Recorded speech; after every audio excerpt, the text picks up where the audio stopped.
দর্শক, আপনাদের সবাইকে স্বাগত জানাচ্ছি খেলাধুলা নিয়ে এনটিভির সাপ্তাহিক আয়োজন গ্যালারিতে। গ্যালারির আজকের এই সরাসরি অনুষ্ঠানটির সাথে আছি আমি নাসিমুল হাসান। আর আমার সাথে কথা বলতে আজ স্টুডিওতে আছেন দুজন অতিথি। আছেন সাইড গ্লোবাল স্পোর্টসের স্বত্বাধিকারী তরফদার মোহাম্মদ রুহুল আমিন এবং ক্রীড়া সাংবাদিক এম কায়সার। আপনাদের দুজনকেই স্বাগত জানাচ্ছি গ্যালারি অনুষ্ঠানে। দর্শক, আপনারা জানেন যে ভুটান ব্যর্থতার পর বাংলাদেশের ফুটবলের একটা অচল অবস্থা চলছে। এ নিয়ে চলছে সমালোচনা, আলোচনা, চলছে চুলচেরা বিশ্লেষণ। আমরা আজকের এই দুই অতিথির থেকে জানতে চাইব বাংলাদেশের ফুটবলের এর থেকে উত্তরণের উপায়টা কি। চলুন তাহলে কথা বলি অতিথির সাথে। বাংলাদেশের ফুটবলে আপনাকে বলা হয় যে অনেকটা ত্রাণকর্তা হিসাবে আপনার আবির্ভাব, মানে একটা লক্ষ্য নিয়ে ফুটবল ফেডারেশনে এসেছিলেন। বিপিএল এর মতন একটি লিগ আপনারা সরাসরি সম্প্রচার করলেন। দিন শেষে আসলে আপনার প্রাপ্তি যদি যোগটা করেন, কতটা সফল বা কতটা? আসলে এখানে দুটো ইস্যু আছে। একটা হচ্ছে যে আপনি বিপিএল বিষয়ে কথা বলেছেন, বিপিএল এর একটা ইস্যু আছে, আর একটা আছে হচ্ছে টোটাল ফুটবল, আমাদের বাংলাদেশের ফুটবল। তো যদি বিপিএল এর কথা বলি, বিপিএল কিন্তু আমরা যদি আমাকে আপনি জিজ্ঞাসা করেন যে বিপিএল এর সাকসেস কী হয়েছে, আমি বলবো বিপিএল এর সাকসেস অ্যাটলিস্ট 60-70% আমরা রিচ করেছি। তার কারণ হচ্ছে আপনি গত 8 বছরের বাংলাদেশ প্রিমিয়ার লিগ ফুটবলটা দেখেন, আর এ বছরের 2016 বাংলাদেশ প্রিমিয়ার লিগ ফুটবলটা দেখেন, এটা টোটাল ভিন্নভাবে কিন্তু আমরা উপস্থাপন করেছি। সেটা কীভাবে হয়েছে? এটাকে এই বাংলাদেশ প্রিমিয়ার লিগ ফুটবলটাকে কিন্তু আমরা ঢাকার মধ্যে বন্দি রাখি নাই, এটাকে কিন্তু আমরা ঢাকার বাইরে ডিভিশন সিটিগুলোতে আমরা নিয়ে গিয়েছি। তার মেন উদ্দেশ্য ছিল যে ফুটবলটাকে বাংলাদেশের সমস্ত আনাচে কানাচে ছড়িয়ে দেওয়া। ফুটবলের এই যে খেলাগুলো হচ্ছে, বিপিএল খেলাগুলো সমস্ত সারা দেশের লোক অথবা বাংলাদেশের যে সমস্ত লোক পৃথিবীর বিভিন্ন জায়গায় বসবাস করে, তারা যে ইচ্ছা করলে তারা যেন দেখতে পারে। এই দুটো জিনিসকে সামনে রেখে কিন্তু আমরা এই বিপিএলের টোটাল প্রোগ্রামটা আমরা সাজিয়েছিলাম। এবং এখানে আরেকটা জিনিস আমরা সাকসেস হয়েছি যে প্রতিটা ক্লাবে যে কম্পিটিটিভনেস যেটা ছিল না গত 8-9 বছরে, একটা দুইটা ক্লাব এককভাবে এটাকে আধিপত্য বিস্তার যেটা করেছিল, সেই আধিপত্য বিস্তার কিন্তু এবারের লিগে কিন্তু নেই। ইভেন যে যদি বলি যে 12 নম্বর টিম এবং 1 নম্বর টিমের মধ্যে কিন্তু ব্যাপক কম্পিটিশন হয়েছে। আরামবাগ, রহমতগঞ্জের মতো দলগুলো ফাইটে আসছে, আরামবাগ, রহমতগঞ্জের মতো, ব্রাদার্সের মতো, ইভেন আমি বারিধারার মতো আমি টিমকে বলি, তারা কিন্তু গতবারের চ্যাম্পিয়নকে তারা বিট করেছে। তো প্রতিটা খেলা যখন শুরু হয়েছে আমরা কিন্তু বুঝতে পারিনি যেটা কে হতে পারবে না পারবে। এক্ষেত্রে কিন্তু আমরা সাকসেস হয়েছি।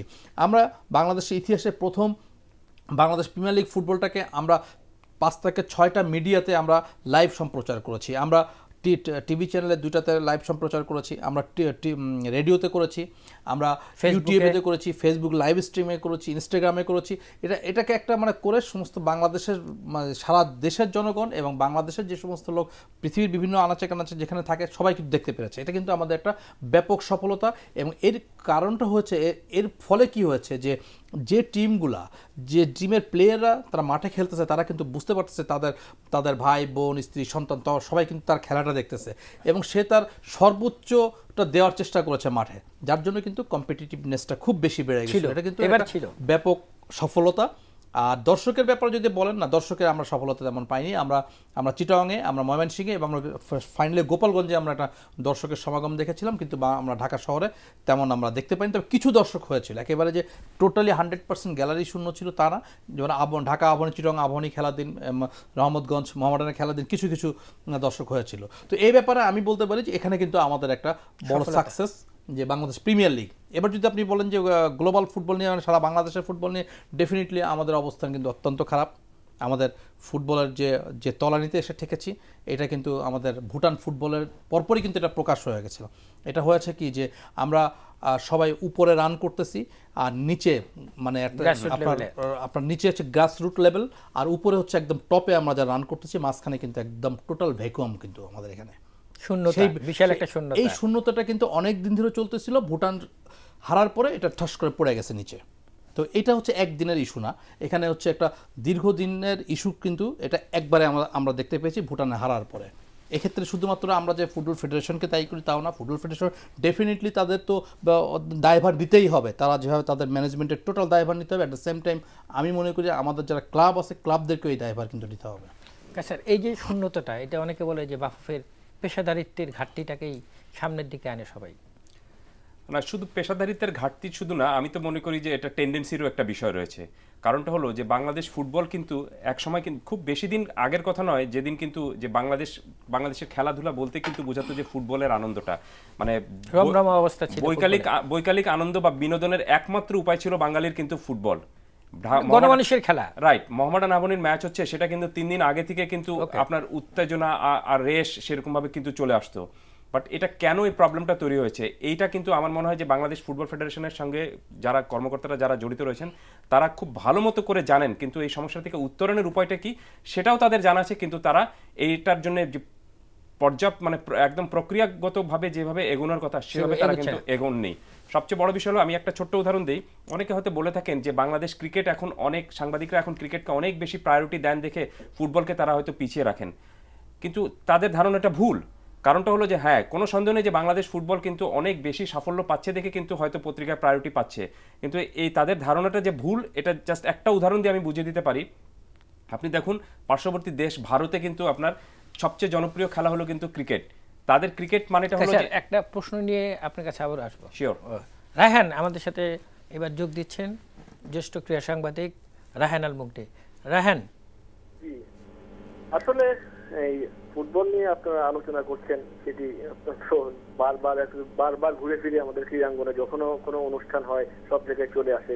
কিন্তু রুহুল আমিন তরফদার যিনি আছেন তাকে এই প্রশ্নটা করতে চাই, আসলে যে ফুটবলের আধুনিক যে প্রচলনে, আধুনিক চিন্তা চেতনা বিপণন এবং on and of the field কাজ করার জন্য বাংলাদেশের ফুটবলে কি কি প্রতিবন্ধকতা তিনি আসলে দেখেন, এবং এই জিনিসটা হচ্ছে যে উনি যে একটা ফিল্ড ওয়ার্ক করেছিলেন যে বাংলাদেশ কি কি করা প্রয়োজন, সেই সম্পর্কে বললে আসলে আমি খুশি হবো, আমি একটু শুনতেও চাইবো। ধন্যবাদ। আপনার কাছে আসবো, তার আগে প্রশ্নটা শেষ করি। অনেকে বলে থাকেন যে ক্রিকেট এগিয়ে যাচ্ছে দেখে কিন্তু ফুটবলে হয়তো সাংবাদিকরা প্রায়োরিটি দেন না দেখে ফুটবলও পিছিয়ে যাচ্ছে। জিনিসটা কিন্তু ভুল। কারণটা হলো যে আপনি দেখুন ভারতে কিন্তু আপনার নাম্বার 1 খেলা হলো ক্রিকেট, সেখানে ক্রিকেট বলতেই কিন্তু আপনি অন্য ধরনের একটা উত্তেজনা বুঝায়, অথচ সেই ভারতে কিন্তু আজকে ফুটবল কিন্তু অনেক বেশি প্রায়োরিটি পাচ্ছে। কি কারণে? বিকজ তারা কিন্তু সাফল্য পাচ্ছে এবং তারা ঠিক যেভাবে এগোনোর কথা সেভাবে আইএসএল করে তারা ঠিক সেভাবে এগোচ্ছে। আমি এটার সাথে একটু যোগ করতে চাই, তরফদার ভাই যেভাবে বললেন যে বিপিএল এর সাফল্যটা নিয়ে, কিন্তু আপনি একটা জিনিস মনে রাখতে হবে যে আগে বাংলাদেশে ফুটবলে যেসব বিদেশিরা আসতেন তাদের খেলা দেখার জন্য যেভাবে ভিড় করতো বা তাদের যে নামেই তারা কিন্তু বিখ্যাত ছিলেন, আপনি আজকের যুগে এখন বাংলাদেশে যেসব বিদেশিরা যারা খেলছে তাদের খেলা দেখার জন্য কিন্তু মোটেও দর্শকরা টিকিট কেটে খেলা দেখার জন্য আগ্রহী হবেন না। এটি কিন্তু অনেক বড় একটা বিষয়। এবং যখন দর্শকের হাতে থাকবে টেলিভিশনের রিমোট, তখন তারা মেসির খেলাই দেখবে। আপনার কাছে যে প্রশ্নটা করেছে একজন সাংবাদিক হিসেবে রায়হান, যে হোমওয়ার্ক যেটা করেছেন সেখানে প্রতিবন্ধকতা, আসলে রায়হান ভাই যে কোশ্চেনটা করেছেন, কারণ রায়হান ভাই তো দীর্ঘদিন এই ক্রীড়া সাংবাদিকতা করেছেন এবং ফুটবল নিয়ে উনি ব্যাপক লেখালেখি করেছেন, ফুটবল নিয়ে অনেক আলোচনা করেছেন, অনেক সেমিনার করেছেন, কাজ করে যাচ্ছেন। আসলে বাংলাদেশের এই ফুটবলটা এখন যেভাবে চলতেছে, যদি ঠিক এভাবেই চলতে থাকে তাহলে আমাদের আসলে আমরা কিন্তু পিছনের দিকে আমাদেরকে যেতে হবে, আমাদের কিন্তু সামনে যাওয়ার মতো কোনো রকম কোনো কিছু নেই। গত কিছুদিন আগে যেটা ফুটবল ফেডারেশন থেকে যে প্ল্যানটা করা হয়েছে, 4 বছরে যে প্ল্যান করা হয়েছে, সেখানেও আমরা প্ল্যানটা আমরা দেখেছি, সেখানেও কিছু ত্রুটি বিচ্যুতি বেশ কিছু আছে। বাট দুটো ইস্যু আছে এখানে, আমি বারবার বলেছি যে প্ল্যান যাই করা হয়েছে, এটা প্ল্যানটা যদি এই প্ল্যানটা যদি আমরা সাকসেসফুল করতে পারতাম তাহলে কিন্তু আমরা আধুনিক ফুটবল নিয়ে যে আলোচনা চলতো সেটাতে একটা জায়গায় নিয়ে আসতে পারতাম। কিন্তু এখানে দুটো ইস্যু, একটা ইস্যু হচ্ছে যে এটা করতে গেলে আমরা দেখেছি কমপক্ষে 100 কোটি টাকার একটা বাজেট লাগবে, এই টাকার কিন্তু সংস্থান নাই। এক নম্বর হচ্ছে এই প্ল্যানটা আপনি কাকে দিয়ে আপনি ইমপ্লিমেন্ট করবেন, বাস্তবায়ন করবেন, কে এটাকে বাস্তবায়ন করবে? যে সমস্ত ফেলিওর লোকজন বসে আছে সে ওনারাই কি বাস্তবায়ন করবে? এই যে 8 বছরের এই যে আজকে তো আমরা শুধু বলি কাজী সালাউদ্দিন সাহেবের উপরে দোষ দেই, কিন্তু কাজী সালাউদ্দিন সাহেব তো ডেফিনেটলি উনি প্রেসিডেন্ট, ওনার উপরে আসবেই, কিন্তু তার আগে যে সমস্ত কমিটিগুলো আছে ওই কমিটিগুলোকে কেন ওনাদের থেকে বলা উচিত ছিল যে না আমি পারলাম না, আমি পদত্যাগ করলাম, আমি এই কমিটি আমি চালাতে পারতেছি না, কারণ আমি ফেলিওর। একটা কমিটি যখন পরপর বছরের পর বছর ফেল করতে থাকে, আমি জানি না ওনারা কীভাবে ওখানে এখনও বসে থাকে যে আমি এই কমিটির চেয়ারম্যান, আমি ওই কমিটির চেয়ারম্যান। আমি রুহুল, আমি যদি কোনো কমিটির চেয়ারম্যান হতো, আমি যদি আমার দায়িত্ব পালন না করতে পারতাম, definitely I resign immediately. It is a professionalism. আপনার প্রফেশনালিজম থাকতে হবে। যদি প্রফেশনালিজম না থাকে, কারণ বাংলাদেশের ফুটবল বাঙালি জাতির রক্তের সাথে মিশে আছে, বাঙালি জাতির গৌরব। এই বাঙালি জাতির গৌরব নিয়ে এই ফুটবল নিয়ে ছিনিমিনি খেলার কারোর কোনো অধিকার নেই। এটাকে প্রপার ওয়েতে যদি আমরা মেনটেন করতে পারি আমরা করি, না হলে আমরা ছেড়ে দিই। এইভাবে ফুটবল চলতে পারে না। সবচেয়ে বড় বিষয় আমি আমার মতো কোম্পানি, আমরা সাইফ পাওয়ারটেক, সাইফ গ্লোবালসে কোটি কোটি টাকা ইনভেস্টমেন্ট করতেছি ফুটবলে। আমরা তো চ্যারিটি করতে নামি নেই। রাইট, আমরা নেমেছি ফুটবলের ডেভেলপমেন্ট দেখার জন্য, চোখে দেখার জন্য, কাউকে সাপোর্ট দেওয়ার জন্য না, কোনো চ্যারিটি করার জন্য কিন্তু আমরা নামি নেই। আমাদের ট্যাক্স পেইড মানি, কোনো ব্ল্যাক মানি আমাদের নাই। এই টাকা যদি প্রপার ইনভেস্টমেন্ট, প্রপার যদি আমরা না দেখি, ডেফিনেটলি ওয়ান ফাইন মর্নিং দেখবেন যে আমরা এখান থেকে হাত গুটিয়ে নিয়েছি। হ্যাঁ স্যার, আমি প্রশ্নটা করি, সেটা হচ্ছে যেই ফুটবল একসময় স্পন্সর পেত না, সেই ফুটবল টুর্নামেন্টে গিয়ে ওনারা 4 কোটি মানে 4 গুণ অর্থ দিয়ে কিনেছেন, মানে 4 কোটি টাকা দিয়েছে। তো এই জাতীয় লোকরা যদি মানে অভিমান করে বা তাদের যদি আক্ষেপের জায়গাটা বড় হয়ে যায়, তাহলে ফুটবলের উন্নয়নে একটা বড় ব্যাঘাত ঘটে না? সবচেয়ে বড় বিষয় হলো কি, আপনি যখনই ফুটবল নিয়ে কথা বলবেন বাংলাদেশ ফুটবল ফেডারেশনের কর্মকর্তাদের সঙ্গে, ওনারা কিন্তু ঘুরে ফিরে এক জায়গায় গিয়ে কিন্তু স্থির হবেন। সমস্যাটা একটা মাত্রই সমস্যা দেখতে পান, সেটা হলো যে ওনাদের বাজেট নেই। অথচ জিনিসটা কিন্তু ভুল। কারণ হলো যে সাইফ গ্লোবাল স্পোর্টস এগিয়ে আসার আগে আমি একটু পিছনে যাই, সেটা হলো যে এর আগেও কিন্তু আপনি গ্রামীণ ফোন থেকে খুব সম্ভবত গ্রামীণ ফোন অথবা কোনো একটা সিটিসেল বা কোনো একটা টেলকো থেকে তারা কিন্তু হিউজ অ্যামাউন্টের স্পন্সর তারা পেয়েছিলেন, তাদের সাথে গ্রামীণ ফোনও ছিল, এবং সেই সময়ের জন্য 16 কোটি টাকা কিন্তু মানে একটা অনেক বড় বিষয় ছিল বাংলাদেশ ফুটবলের জন্য। কিন্তু তারপরেও তারা কিন্তু মুখ ফিরিয়ে নিয়েছে। কেন মুখ ফিরিয়ে নিয়েছে? কারণটা হলো যে যেভাবে টাকাটা ইউটিলাইজ হওয়ার কথা ছিল সেভাবে কিন্তু হয়নি। একটু আগে তরফদার ভাই যেভাবে বললেন যে যারা 8 বছর ধরে একটা কমিটিতে চালিয়ে ব্যর্থ হয়েছে, তারাই এখন আপনাকে এসে নতুন রূপরেখা দিচ্ছে।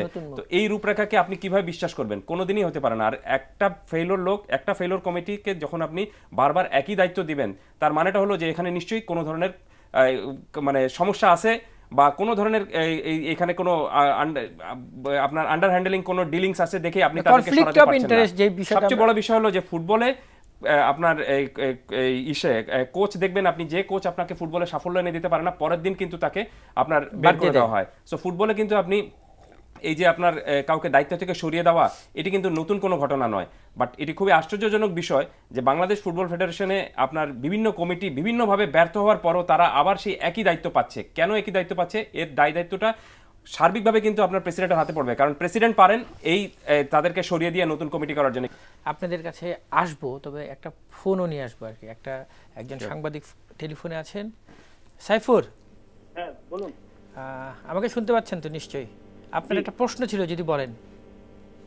হ্যাঁ, গ্যালারি অনুষ্ঠানে আমি দেখছি আমার 3 জন খুব প্রিয় মুখ, বিশেষ করে 2 বন্ধু MM কায়সার এবং নাসিমুল হাসান দদুল, আর সাথে রুল ভাই। তো এখন বাংলাদেশের ফুটবলের মানে বাংলাদেশের ফুটবলটা এখন পুরোটাই রুল আমিনময়। পেশাদার লিগে 2 টায়ারে ওনার 2টা ক্লাব খেলছে, প্লাস শেখ কামাল আন্তর্জাতিক গোল্ড কাপের উনি প্রধান উদ্যোক্তা, প্রিমিয়ার লিগে সবচেয়ে বড় স্পন্সর নিয়ে এসেছেন। আগামীতে বাংলাদেশ সুপার লিগ আয়োজনের যে পরিকল্পনা আছে, মানে বাংলাদেশের ফুটবল এখন পুরোটাই রুল আমিনময়, এটা বললে বেশি বলা হবে না। রুল ভাইয়ের কাছে আমার প্রথম প্রশ্ন যে সাম্প্রতিক সময়ে বাংলাদেশ ফুটবলে ইমেজ মারাত্মকভাবে ক্ষুণ্ণ হয়েছে পাতানো খেলায়। প্রধান স্পন্সর হিসেবে প্রিমিয়ার লিগের এই বিষয়টাকে উনি কিভাবে দেখছেন এবং বিপিএল এর সাথে চুক্তি পুনর্মূল্যায়নের কোনো সুযোগ আছে কিনা? আর কায়সারের কাছে আমার প্রশ্ন যে পাতানো খেলা ফুটবলকে শেষ করে দিচ্ছে, এই বিষয়ে আমাদের মিডিয়া যে ভূমিকাটা রাখছে এটা কি যথাযথ, না আরো বেশি ভূমিকা রাখা উচিত বা মিডিয়ার তরফ থেকে? ওকে, ধন্যবাদ। সাইফুর ভাই, আপনি তো ঠিক জায়গায় ধরেছেন। আসলে আজকে তার আগে একটু ব্যাকগ্রাউন্ড বলতে হয় যে আজকে আমাদের মাঠে দর্শক নেই কেন। তার মধ্যে মেজর ওয়ান অফ দি যতগুলো টুলস আছে, যতগুলো কারণ আছে, কজেস আছে, তার মধ্যে পাতানো খেলা একটা আর বাজে রেফারিং একটা। এই দুটো ইস্যু কিন্তু একদম সামনে থাকে, তারপরে আর আদার্স অন্যান্য ইস্যুগুলো থাকে, যার জন্য কিন্তু আমাদের মাঠে দর্শক নেই। আমি যদি বলি যে ঢাকা মোহামেডানের একটা বিশাল দর্শকের একটা তাদের একটা বেজ আছে, কিন্তু তখন দর্শক যখন মনে করে যে না, মাঠে এসে যদি আমি পাতানো খেলা দেখি, তখন কিন্তু দর্শক আর মাঠে আসবে না, পয়সা দিয়ে কেন আসবে না। আমি জাস্ট এটা একটা এক্সাম্পল। যদি বলি যে ভিক্টোরিয়া, যদি বলি যে আমাদের চিটাগং আবাহনী একটা বিশাল একটা অংশ আছে যারা মাঠে এসে দর্শক খেলা দেখতে চায়, কিন্তু যখন মনে করে যে না, এরা তো পাতানো খেলা খেলে, তাহলে তো আমি এত কষ্ট করে যাব কেন। এই পাতানো খেলার ইস্যুটা এবারে আমরা কিন্তু বারবার বলে এসেছিলাম যে পাতানো খেলাটা যাতে না হয়, কারণ ফুটবল ফেডারেশন হচ্ছে কন্ট্রোলিং অথরিটি, এটা কিন্তু ফুটবল ফেডারেশনের দায়িত্বের মধ্যে পড়ে। কেউ কমপ্লেন করলে ফুটবল ফেডারেশন দেখবে তা কিন্তু না। ফুটবল ফেডারেশনের কাছে প্রতিটা ম্যাচের ভিডিও থাকে, প্রতিটা ম্যাচ তারা দেখে, এবং আমার কাছে যে ইনফরমেশন আছে, এএফসিও নাকি এই সমস্ত জিনিসগুলো তাদের ডিফারেন্ট চ্যানেলে এই ম্যাচগুলোকে তারা কালেকশন করে, প্রতিটা ম্যাচের ভিডিও কালেকশন করে। তবে আমার বিশ্বাস যেটা নিয়ে আমরা পত্রপত্রিকা দেখেছি, ওই দিন আমি ছিলাম না মাঠে, আমি ছিলাম না, আমি দেখিনি, বাট যেটা পরবর্তীতে শুনেছি, এটা পত্রপত্রিকা যেটা দেখেছি, যদি এই ধরনের কোনো কিছু ঘটনা ঘটেই থাকে তাহলে ডেফিনেটলি ফুটবল ফেডারেশন এটাকে সিরিয়াসলি নিবে এবং এটা প্রপার বিচার করবে। তা না হলে কি হবে যে পরবর্তীতে যে সমস্ত নেক্সট ইয়ারে যে সমস্ত ক্লাবগুলো কোটি কোটি টাকা ইনভেস্টমেন্ট করে টিম তৈরি করতেছে তারা কিন্তু আর করবে না। যদি পাতানো খেলা না হয়ে থাকে ফাইন, একটা ডিক্লেয়ার দিয়ে দিবে।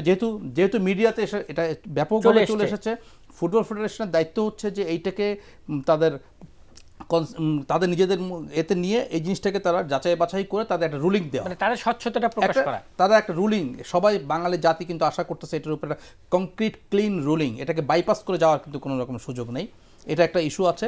তবে এই ধরনের যাতে না, আমার বিশ্বাস যে এই ধরনের হয়তো কোনো কিছু হয় নাই, কিন্তু যেহেতু মিডিয়াতে এসেছে এটা ফুটবল ফেডারেশনের ব্যাখ্যা করা উচিত। এটা দেখুন পাতানো, হ্যাঁ গণমাধ্যমের ভূমিকা, আমি ওখানে একটু পরে যাচ্ছি।